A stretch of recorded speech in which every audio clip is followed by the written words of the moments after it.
என் மகே பாடுபட்டு சேர்த்த சொத்து. உங்களுக்கு இதெல்லாம் எப்படி வந்துச்சு? எல்லாம் எங்களுக்கு தெரிஞ்சு போச்சு.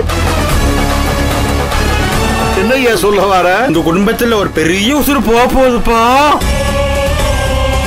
உங்களால இந்த குடும்பத்துல பிரச்சனை வரக்கூடாது.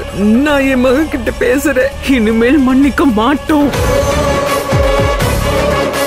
எதிர்நீச்சல் தொடர்கிறது. நாளை இரவு 9:30 மணிக்கு உங்கள் சன் டிவியில்.